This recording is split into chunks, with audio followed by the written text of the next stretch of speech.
जहां किसानों को लेकर नायब सरकार हमेशा तत्पर रहती है और यही वजह है कि उनकी समस्याओं के समाधान के लिए लगातार नई पहलें सामने आती रहती हैं।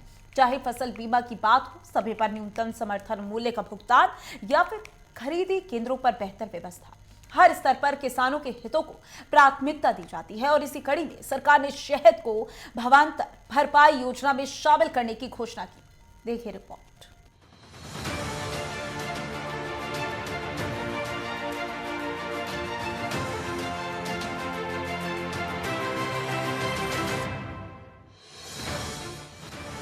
किसानों को आर्थिक रूप से मजबूत करने पर सरकार का जोर। नायब सरकार ने शहद को भावांतर भरपाई योजना में किया शामिल। मधुमक्खी पालन करने वाले हजारों किसानों को सीधा लाभ।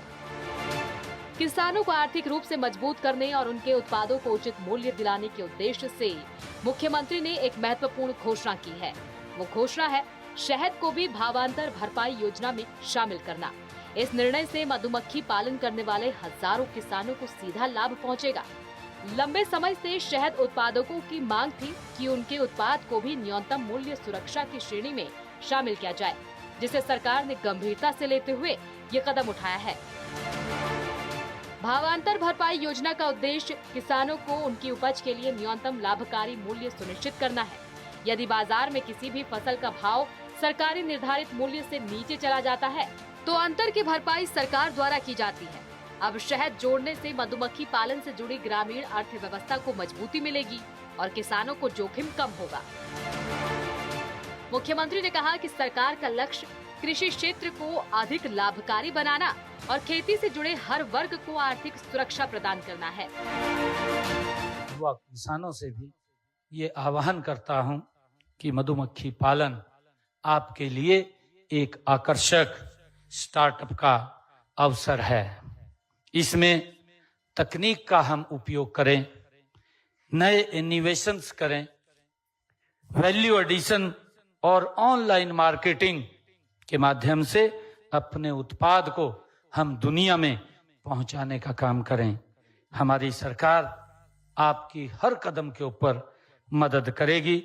आपके वित्तीय सहायता से लेकर तकनीकी मार्ग तक सब कुछ हमारी सरकार उपलब्ध कराएगी। ये हमारी सरकार द्वारा एक अनूठी योजना भावांतर भरपाई योजना वर्ष 2018 में शुरू की गई। भावांतर भरपाई के माध्यम से हमने कितना पैसा किसान के पास पहुंचाने का काम किया है।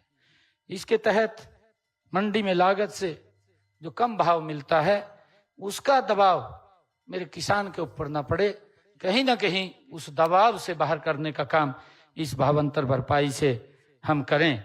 मेरी जानकारी में यह भी आया है कि पिछले कुछ वर्षों में कच्चे शहद की कीमतों में काफी अस्थिरता रही है। इसका दाम जैसा बताया भी गया है कि 70 रुपए किलो भी हुआ है, जो कि लागत मूल्य से बहुत ज्यादा वो कम है।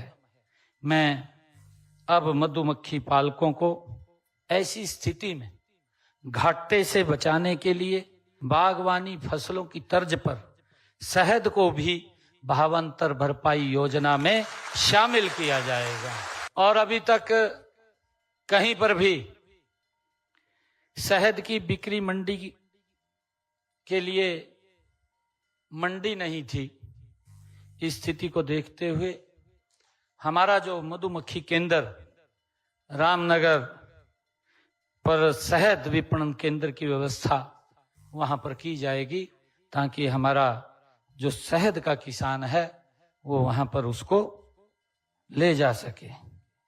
वहां पर शहद की बिक्री और शहद की जांच की सुविधा मुहैया कराई जाएगी, जिसका मैंने अभी जिक्र किया है कि 20 करोड़ रुपया केंद्र सरकार ने वहां पर उसकी टेस्टिंग के लिए वो दिया है। मधुमक्खी पालकों को अपने शहद का उचित मूल्य मिल सके, इसके लिए घोषणा की है। हरियाणा सरकार ने वर्ष 2017 में देश का पहला मधुमक्खी केंद्र कुरुक्षेत्र में स्थापित किया था। अब हमने रैशनलाइजेशन के तहत इस केंद्र का दर्जा बढ़ा करके राष्ट्रीय स्तर का इंस्टीट्यूट बनाने का फैसला लिया है। आने वाले समय में इस इंस्टीट्यूट में मधुमक्खी पालन पर उन्नत वैज्ञानिक तकनीकों पर अनुसंधान भी किया जाएगा। भावांतर भरपाई योजना में शहद के शामिल होने से न केवल किसानों की आमदनी बढ़ेगी, बल्कि ग्रामीण क्षेत्रों में रोजगार के नए अवसर भी विकसित होंगे। मधुमक्खी पालन एक ऐसा क्षेत्र है जिसमें कम लागत और कम भूमि में भी अच्छा मुनाफा संभव है। बाजार में कीमतों की अनिश्चितता के कारण किसान अक्सर नुकसान उठा लेते थे, लेकिन अब भावांतर भरपाई मिलने से उनकी आय स्थिर और सुरक्षित रहेगी। इसके अलावा सरकार आने वाले समय में और भी कृषि उत्पादों को इस योजना से जोड़ने पर विचार कर रही है, ताकि राज्य के किसानों को अधिक से अधिक आर्थिक संबल मिल सके। इस घोषणा से स्पष्ट है कि सरकार किसानों की समस्याओं और आवश्यकताओं को समझते हुए लगातार ऐसे कदम उठा रही है जिनसे कृषि क्षेत्र मजबूत हो और किसान आत्मनिर्भर बन सके।